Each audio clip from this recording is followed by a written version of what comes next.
Hello, Tracy Daly here with chapter 33 of Checkmate. Let's get straight into it. I'm leaving, MJ said. I hadn't even heard her come into the hall. I was so used to throwing my mind somewhere else I'd done it automatically, and I was totally engrossed in RuneScape. Okay, I said, not interested. You won't stop seeing David, she said. I glanced at her. Nope. If you don't, I'm leaving, she said. I took the landline phone from the receiver and handed it to her. Call your mum. If I'm right about what I said, she won't have you back, because you're too hard to control after you've tasted independence. If you want to go back to being a slave, you go ahead, darling. I returned to my game. I will leave, you know, she said, making no progress with the phone or the door. The choice is yours, stay or go. But if you stay, I expect you to stick to therapy.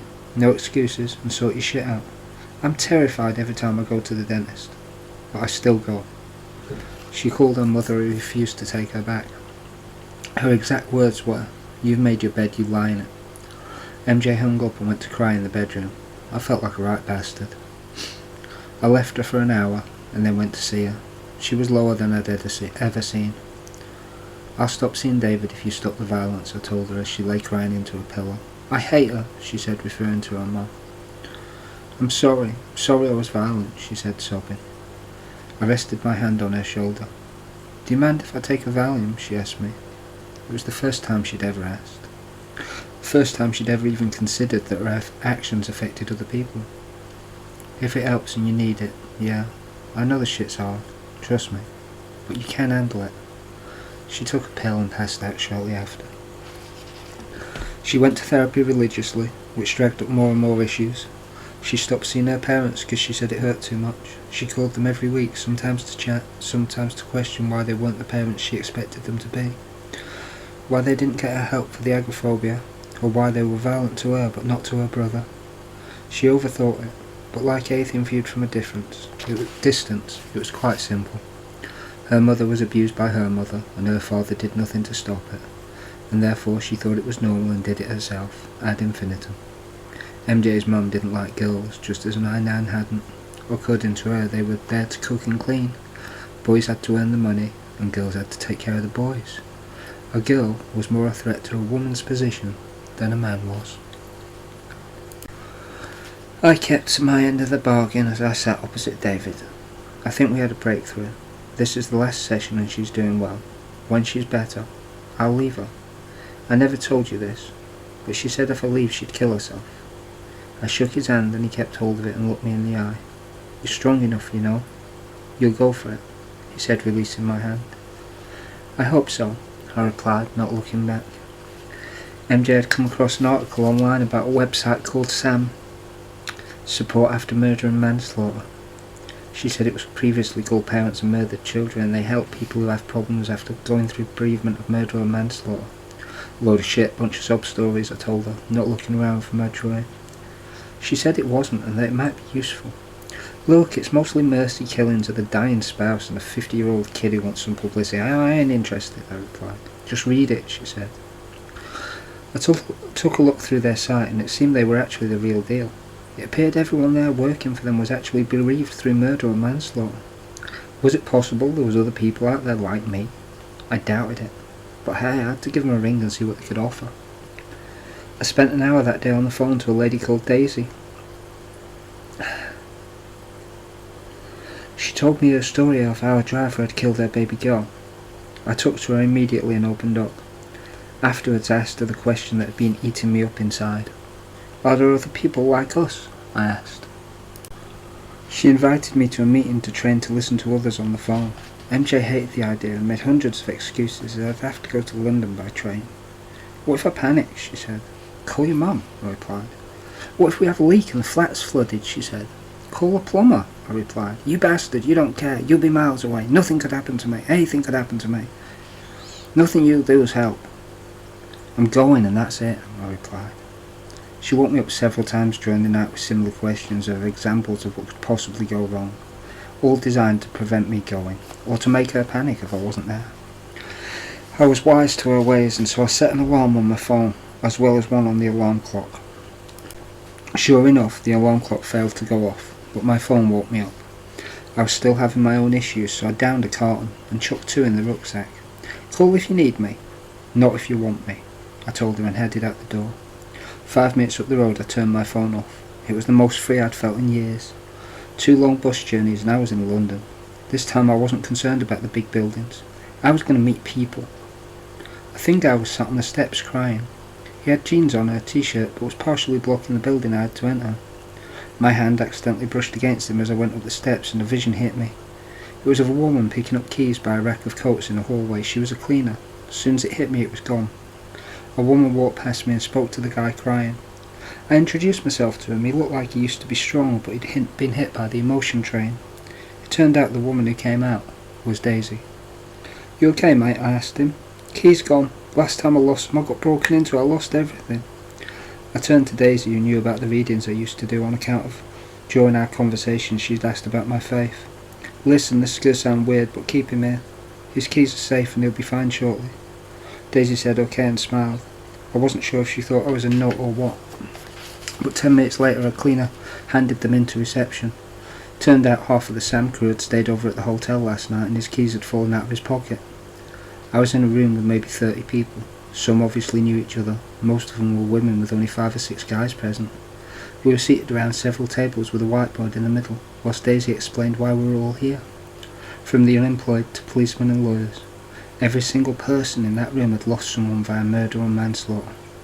My shoulders relaxed and a great warmth spread through me. All these people had made it. Some were strong and confident.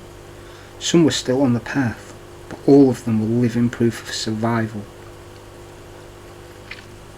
and the ability to achieve. They had jobs, children, families, and I was overcome with a sense of pride. If these guys could all do it, so could I. If they deserved love, then so did I. And the ultimate reality hit me. I would not treat any of these people the way that I had treated myself these past 15 years or so. Daisy discussed PTSD, loss, bereavement, grief, shock, and what Sam can do for people. She discussed her history and how it affected her.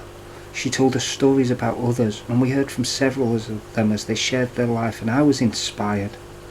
I went from knowing I had nothing going for me because I was just that kid in care, to knowing without a doubt I had everything to commit to life for. I had experience, I had the history, I had years of therapy experience behind me. I had the ability to be confident, and by God I was a survivor. Not only could I do well for me, but I could make a difference. Daisy gave us a guided meditation. I thoroughly enjoyed it, considering I had never done anything outside of the home before, apart from that one mediumship circle.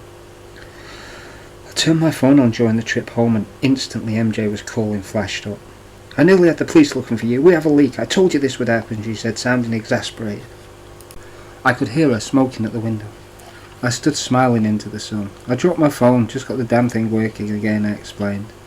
Turned out when I got home she'd unscrewed the pipe beneath the sink, ran the water for a bit and put it back on. She denied it of course, but I knew she'd have to prove a point. I cleaned the leak up and made the first coffee I'd had in forever. "I'm going to college to be a therapist," I told her. "What? You? You can't look after yourself, let alone anyone else," she said, all stern and agitated. "Exactly. College will help teach me and give me something to do," I said, writing up my feelings on the sand meat. I called Daisy. "I loved it. You're an amazing person. I don't want to be a listening ear. I'm a doer, not a listener. I'm going to college. If I pass psychology, I'll go to university. If I pass that, can I work for Sam?" I asked. She laughed. "It would be voluntary until we sorted something out. But if you do all that, then yeah, we'd be happy to have you." I hung up playing with the idea of breaking down thought patterns. I'd always heard man's laughter when I thought of manslaughter. I needed to change that. I needed to change my negative association with Wenzel laughing at me because he killed my mother. Because then I felt angry, and that anger was constant. I couldn't change the situation, but I could change how I thought about it. I decided to use a similar vein of how Nigel helped me with the visualization, but I'd use a memory technique. Make a new stem, leaving all unnecessary garbage here to enter reality. It was vague and a bit clumsy, but I could try it. I stood in front of the mirror because it was no use preaching if I couldn't get it to work on myself. I looked at him looking back at me and I smiled. "I'm not Wenzel. I'm Tracy," I repeated. Manslaughter. Over and over, taking my time, making myself smile and forcing my body to relax. I felt stupid as hell, but I did it every day, 3 times a day, and after 2 weeks, manslaughter had a whole new meaning. It meant, I'm moving on.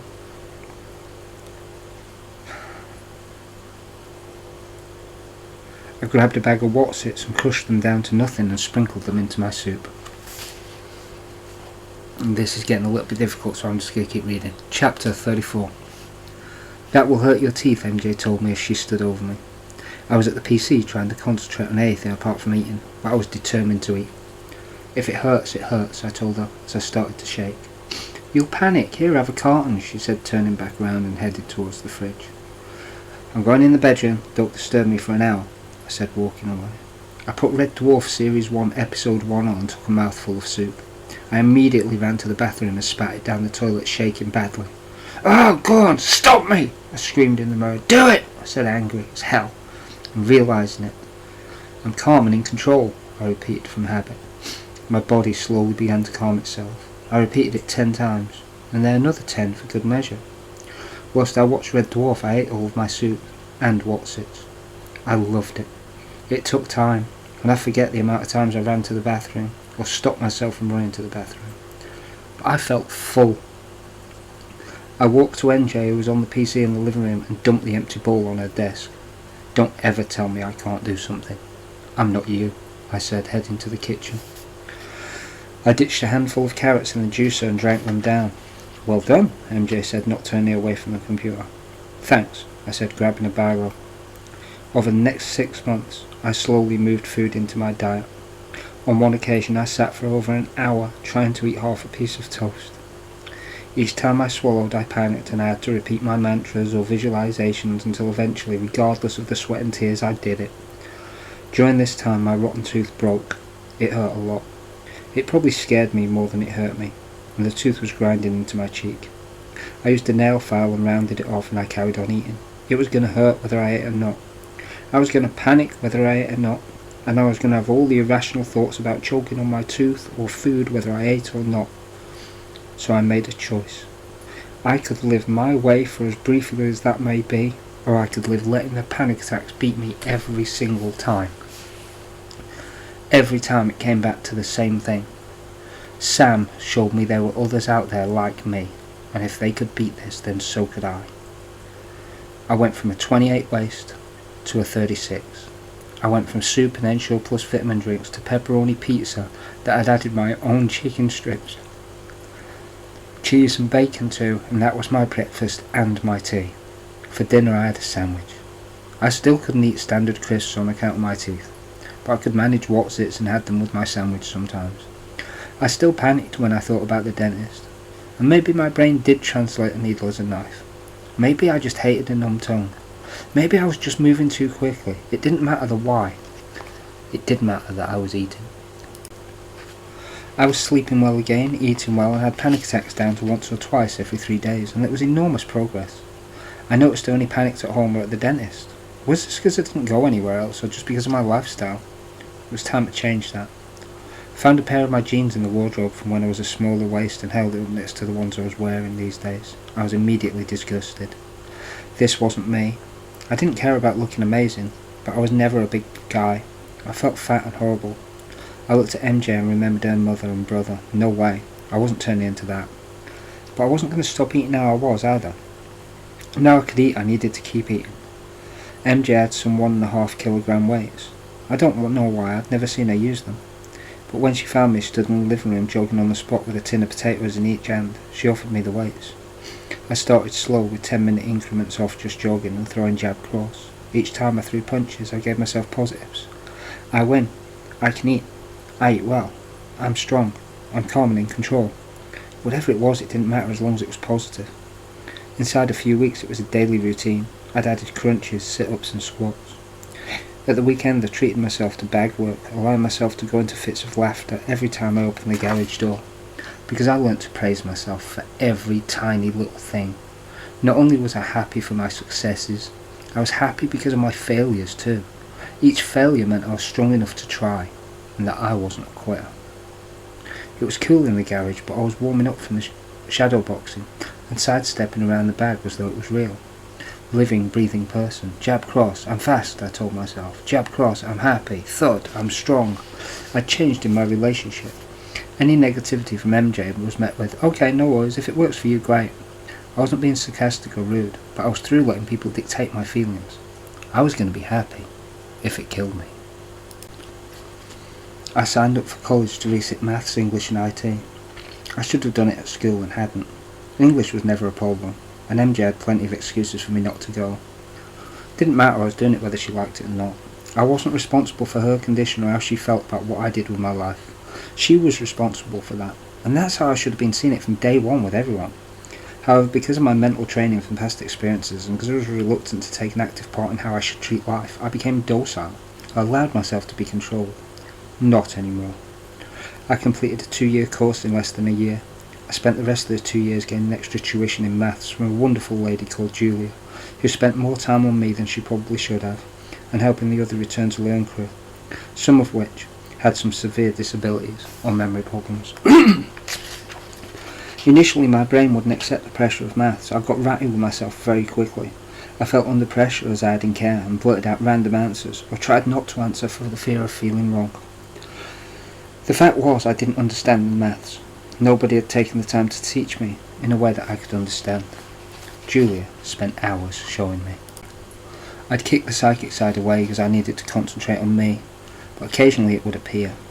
It was last lesson of a term and I was paying attention to a large division sum that Julia had given me at my request, while the others either caught up on homework from other lessons or sat chatting. It was a lovely, relaxed atmosphere, but once again I found myself concentrating on something logical and listening to others at the same time, so my mind kind of wandered while I did the sum. Whoever guesses the right amount in the box can have them or share them out, Julia said, placing a box of sweets on the table. I didn't care about the sweets, I was concentrating. 76, I said as I carried on working. Naturally I won, and the sweets were handed out. I declined. The caramel would have played hell with my teeth, and chocolate just hurt me, no matter what. I loved college. It allowed me to be away from MJ for long periods. I had started going in earlier and earlier. MJ had noticed it. I knew, but I didn't care. I wanted the space, and let's face it, we'd been over for at least a year. I'd run to the college just to count towards my training, which helped. I didn't know what I was training for, but the adrenaline was my friend. I'd arrived early this day, and sat at the front of reception waiting for the main hall to open so I could head to the library. The receptionist smiled at me as I went to sit down. I touched my name badge so she could see I was a pupil and sat down. She was cute, nice smile, light eyes, unique hair. It was all over the place, and short but curly. I kept watching her on and off, and she answered the phone in a chirpy sing-song voice. It was no secret I was drawn to her. Several people went past and said, "Morning, Pam," so I had a name to connect with the face. She'd just finished a call when she moved sideways and knocked a pen off the desk and moved back to pick it up. And that's where I noticed she was in a wheelchair. It was electric. She used a ruler to try and get the pen, and I heard her mutter, "Shit!" I laughed and approached. "Hi, can I help?" I asked. No, it's okay," she said, not making eye contact. "Sure," I asked, noting that she was wearing a blouse with black cardigan and a black skirt. She looked smart and professional. "Someone will get it later," she said, looking at me. She had blue eyes. "I'm Tracy," I said. "Okay, can I help you?" she asked. "Nope," I replied, heading back to my seat. I was still an hour early. The following day she was on the ground floor reception. "Morning, Pam," I said, sitting near the desk where a row of seats waited. "Weren't you upstairs yesterday?" I asked, pondering about the change. "Yes," she replied. "Oh, do you work both, I guess?" "Yeah, when needed," she said. She wasn't impolite, but she was hardly entertaining any sort of conversation either. "Well, you're obviously good at your job then," I commented. She ignored my futile attempts at conversation for a further 4 days. I'd wait for the remainder of my time to vanish as she answered calls, and then I'd say, "See you later," as I went to lesson, to which she replied, "Bye," out of politeness. Maybe it was me, but I saw in that moment with the rule someone who'd never let life get to her. Someone who'd always keep going no matter what it took, and I wanted to understand her more. Besides, she was cute, and that never did anyone any harm. I was in English and helping a lad called Moses when I was thinking about how to get Pam talking. I wrote out 20 positive quotes off the internet, and each day I said morning and dropped one on her desk. She'd read it and put it in her bag. We didn't speak. A few days of this and she asked me what course I was on. We got talking and became friends. She was a nice girl who volunteered at the local charity shop when she wasn't working. I looked forward to seeing her in the mornings I was at college. I got my panic attacks down to about once a week. I was in a good place, and I told Pam about MJ. Pam and I met up outside work several times and spent hours chatting over coffee and cake. Neither of us were big drinkers. We preferred a decent cafe to a bar any day. Pam said I should leave MJ, and she was right. But I'll be going back up north if I do. I don't know anyone down here, I said. You know me, she said, smiling. I did know Pam. I knew she had enough problems of her own without me putting my shit life on her. Besides, was I really strong enough to leave MJ? And what if she did kill herself? Could I handle the knowledge that I'd caused that? Should I do what's right for MJ? Or what's right for me? Would Pam really put me up if I did leave MJ? Would I be able to face Pam if MJ killed herself? I was torn between everything. Before we left the cafe, Pam slid a piece of paper over the table but said nothing. On one side was her address and telephone number, and on the other was the first quote I'd given to her. If I believe I have the ability to achieve something, I gain that ability. Even if I did not have that ability to begin with. Mahatma Gandhi.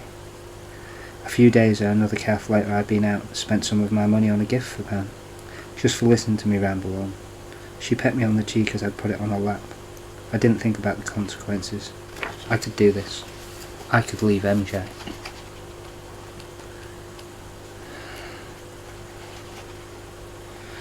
Okay, chapter 35. I got to a point I literally just had maths left to complete, so the lesson was down to 3 times a week.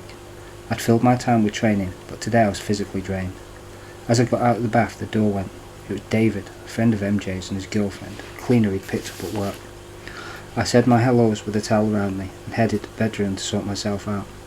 MJ hadn't told me to expect visitors, and besides, they were a friend of hers, not mine. I stuck a game on the PlayStation and made myself busy while they chatted in the living room. MJ came into the bedroom and stood in front of the TV. I paused the game and looked at her with a question. David's here, she informed me. Yeah, I replied. Well, you going to say hello or not, she asked. Hi again, David, I shouted through without getting off the bed. Hiya, he replied. I smiled at her, waved her a general direction to get out of the way of the TV. I'm not moving, my friends are here. I want you to talk to them. They're your friends, not mine. We ain't together, darling. They ain't my problem. You invited them, I replied. Not together, she screamed and took a swing at me. I moved my head out the way just in time. You don't care, do you? She said. No, not at all, to be honest, I replied. Now if you don't mind, I added, making that move out of the way gesture again. See, David, this is what I have to live with, she shouted, looking through at me. You want me to go in there? You should know me. If I go in there and he starts with your bullshit, I'll lay him out. I've never hit a bird, and for that you should be damn grateful. But if he starts, I'll drop him. Now go and play with your friends, I said, shooing her away. I was still seated, and the motion would have been comical had her and I not removed one another's from eye contact for at least 30 seconds, and so now it was just tense. She broke eye contact and left the room. Less than 5 minutes passed and Derek and his girlfriend left the flat. Bye, Tracy, David shouted. Fuck it, I was pissed off. Come again anytime, good to see you, I shouted back in my best Mr. Happy voice. I chuckled to myself and carried on with my game. We need a chat, MJ shouted from the hallway. I ignored her as I entered the room and leaned down next to my ear. We need a chat, she screamed. I fucking heard you. Well, she asked. Well, what? Are you going to talk to me? She shouted marginally less louder than previously. I blew the head off of Phil and he dropped like a stone. No, there's no we here. We don't need a chat. I don't, and seeing as there's no we here, we don't need shit. I'm happy playing my game. After all I've done for you, that's it, she stormed. Maybe I could have handled it better. Maybe I should have. But the truth remains I was done being scared. I was done caring, and I was done worrying. Yeah, that's it. I won't disturb your depression if you don't disturb my happiness. I'm happy nuking bad guys, you're happy being depressed, so if you don't mind.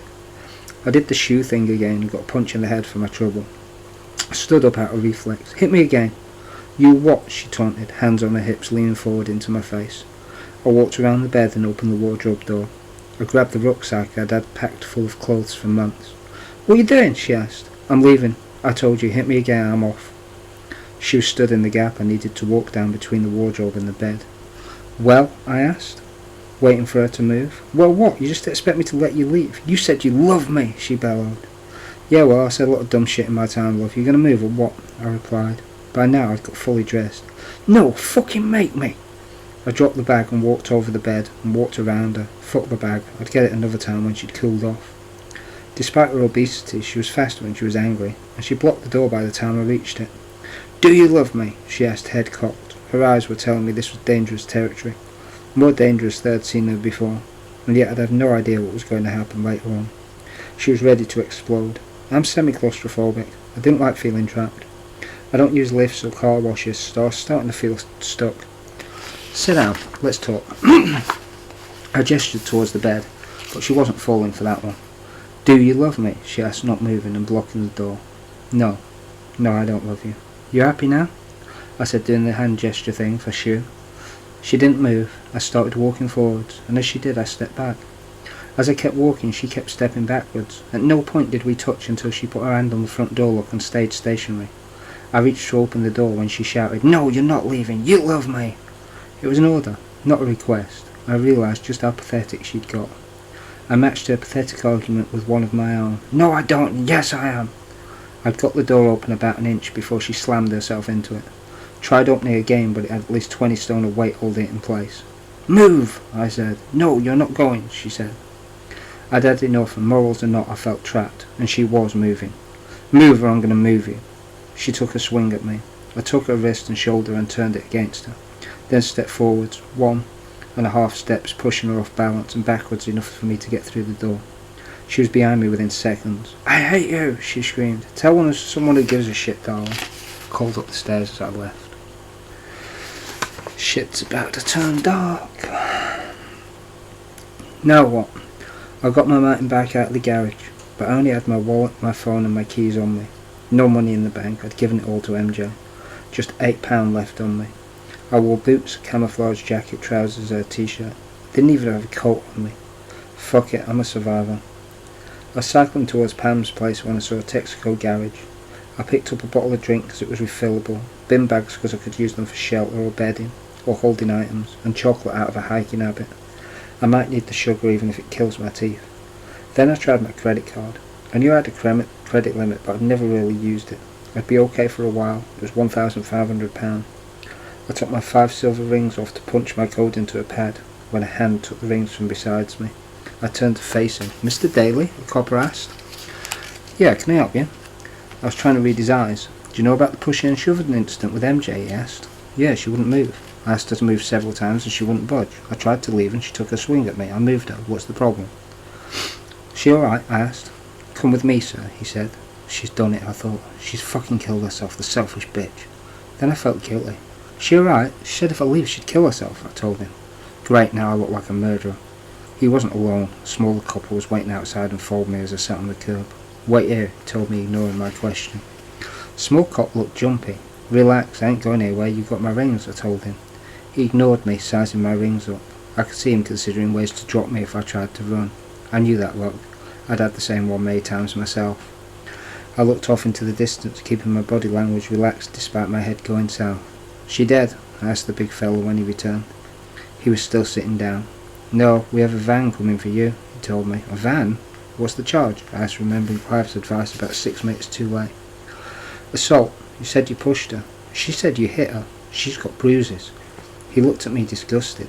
I've never hit a bird, mate. I didn't hit her either, I said, still sitting. I'm not your mate, he said, wagging a finger at me like admonishing a naughty child. Then he turned to Nervy and had a chat with him. If he wasn't a cop, I'd have chinned him. Fuck it. It's a figure of speech, officer. Didn't realise you guys were so easily offended. It won't happen again. I was looking straight ahead. No threat. He ignored me and the boss turned up. Hi mate, what we got this time? He asked, gesturing towards me. He read me my rights and put me in a cell, and then told me I'd be put in a cell and then questioned. He seemed a decent guy, right up until the point he grabbed one arm and the big copper grabbed the other. I should inform you I have a recurrent dislocated shoulder. If you put pressure in the wrong place you'll pop it out of socket. I'm happy to walk, you don't need to restrain me, I said. The boss nodded and the big fellow let go. I got in the van. It was tiny in the back. Oh, and I'm claustrophobic, I added, sitting on my hands. My shoulders touched the metal either side of me. If they replied, then I didn't hear them, as the door slammed shut.